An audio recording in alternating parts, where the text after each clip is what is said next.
So taking one step out of this room, we're at a national flashpoint, and workers across this country are standing up for democracy and protecting our communities. We're having to do that here at this local level. Our state is having a renaissance and working together to share our values and pass and promote pro-worker legislation, expansion of bargaining rights, expansion of workers' rights, expansion of unionization, fighting tooth and nail as part of preserving our democracy. The city is doing the same. The park board is an outlier in terms of, despite the wages, despite the strike, still insisting on this language.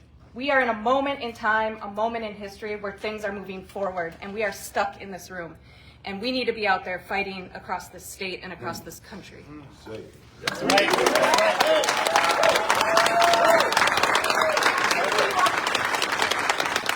Kevin Pranis with the union. I work for the union. I've been part of contract negotiations, probably 8 different contract negotiations with bargaining associations representing hundreds and hundreds of employers across the table from employers. It works pretty consistently, and I'm not sure, from this conversation, what's clear is that the park board members are not aware of the actual, what's actually going on in negotiations, right? Because you've only been hearing from management, and I think not hearing or believing what you're hearing from sort of the other side, and that is very apparent from the conversation here. But I will say that on language changes, I've been part of many of these. We come with a bunch of language changes, including ones that we are passionate about and we're not leaving without them. Management comes with language that they are passionate about and they are not leaving without it. And every single contract cycle, we leave with all of that language, because language only gets changed when there are trades or when there are sort of compromises. So you're either trading language for language, or you're trading money for language, or you just let it go. That's how language works, right? Anyone who's actually experienced in negotiating contracts knows that. Language doesn't change. It changes when it's consensus, right? It doesn't change when we're like, sorry, we need a bunch of new management rights. The only way you get that is by crushing the union or offering a lot of money. Correct. Now, what's on the table is not, from the perspective of the folks here, and I did the analysis on this, it is far short of what the city of Minneapolis offered, but that ship has sailed, right? That ship has sailed, and the members are accepting that. It hurts. It leaves them worse off in 2024 and 2025 than they were in 2021 in real dollars, right? Correct. But they're accepting that. They're just going to eat that and be like, you know what? We tried. That's the best there is. The park board says there's no more money, and we're not going to shake any more out. So that's all there is. So if we basically suck it up on language, the members suck it up on language, and then suck it up on that, and then agree to a bunch of language that's like, well, that's not crazy, that's reasonable, it's not punitive, it won't be used to hurt people. We can agree to that. 16 of those things. They were like, okay, that's fair, that's reasonable, we can work this out. But what's happened now is that management has decided that in 140 years of park board history, there's never been a strike. And the goal on the management side, this is pretty clear, having been through many negotiations and many labor conflicts and lots of cooperation, the goal is now to make sure that there's another 140 years no one will consider striking, because they got hurt so badly in this strike that they'll never want to do it again. That no other unit will ever consider going on strike. So the thinking is that will have solved the park board's problem, taking a little pain right now and a little hatred from the public and other elected officials. It'll be fine because we'll have won. And at this point, that's why we settled on economics. It was like, you know what, we needed to take economics off the table because the excuse was we can't afford it. We're like, all right, fine. You know what? Let's just say that's true. Even though Mr. Bangora got a pretty good increase, but that won't pay for everyone else's. But let's just say that that's true, and we'll take economics off the table so we can get back to work. But the fighting and the disinformation about what the offers were, what we had agreed to. It's like, no, we agreed to the economics. Well, not really. It's like, no, well, okay, now we're really, really definitely agreeing to the economics. Here it is in writing. Here it is verbally and again in writing and to the mediator, whatever. No, they really haven't agreed to the economics.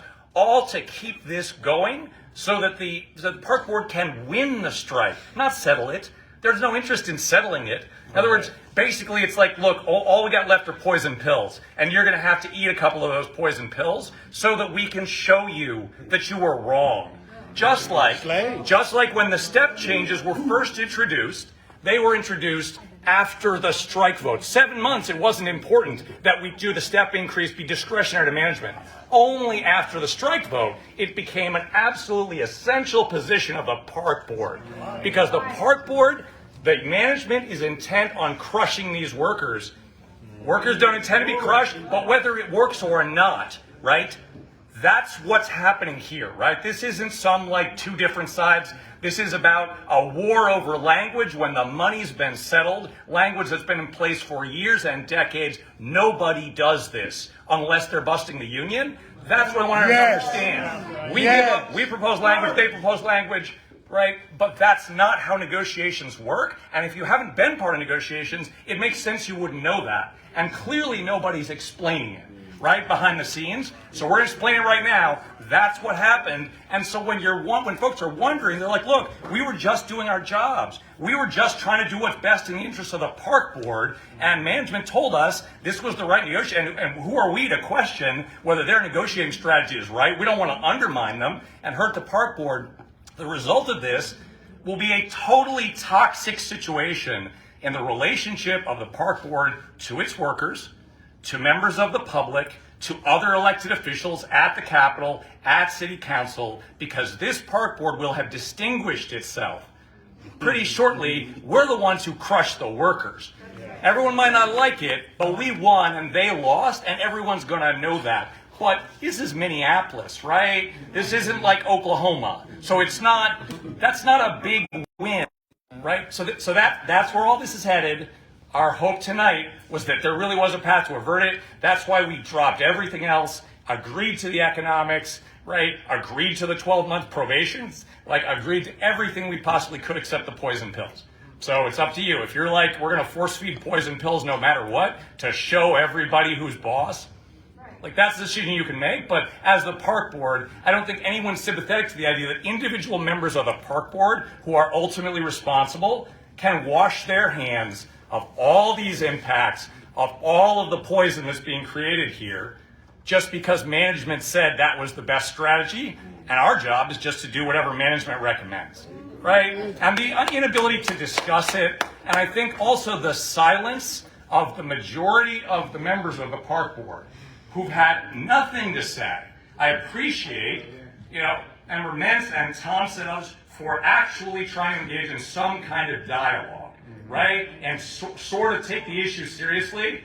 But there's a majority, there's a sort of like a silent majority on the board that doesn't want to need to talk about this because the plan is already to break the strike and break the workers, and agreeing to something would defeat that plan. You can't have a win if you get a settlement, right? You got the power to change it. So that's it. This is the choice that you got right here. And the path forward, it's like, I don't know, how many more days should people go without pay so that you feel comfortable that it was okay and that we got the best possible contract we could? It's like, would another month to make sure to get the language right, would that be worth it for people to go without pay and trash cans not emptied for another month, right? Or would it be better to like settle it right now? And as AJ suggests, let's work the rest of this out in between contracts, because that's what adults do. They realize when they get to an impasse, like, okay, we're not resolving this, and then they move on.